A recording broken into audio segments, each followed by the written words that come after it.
Kumbaga itong kotse na to is pantago. Narinig nyo na ba yun? Pag gumawa tayo ng kotse, kailangan may TLC pa. Toyota Land Cruiser.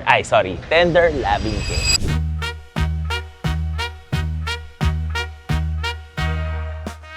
So right now guys, we're back on Isabela and ngayon tinanggalan natin ng gulong since syempre pag dumating dito, ipapa-underwash natin, ipapa-change oil natin. Pag gumawa tayo ng kotse, kailangan may TLC pa. Toyota Land Cruiser.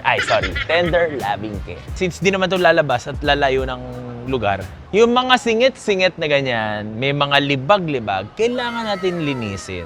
Yung mga ganito, yung mga pintas ko lang, kailangan lang linisin yan para back on original form. Though okay pa naman yung mga headlight and fog light, medyo, syempre, OC tayo. Kailangan natin palitan ng brand. Palitan natin to. Ang grills, okay pa. Fog light, palit na. Mga weather strip, mukhang papalitan na rin natin. So, ayan, linis lang naman. Then, tago na natin sa garahe natin. Kumbaga itong kotse na to is pantago. Narinig nyo na ba yun? Siyempre, kung if the price is right, pwede natin ibenta.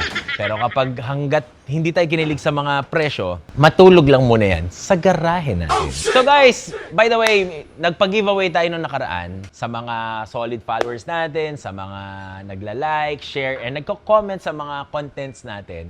Ipa-flash na natin dito kung sino ang mga nanalo.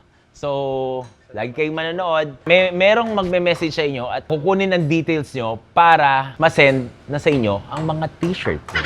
So, maraming salamat at mag-comment, share, and subscribe lang kayo sa channel natin. So, yun lang muna update natin dito. Pupuntahan natin yung 100 natin na naka-confine. So, tara. See you tomorrow, guys. Let's go.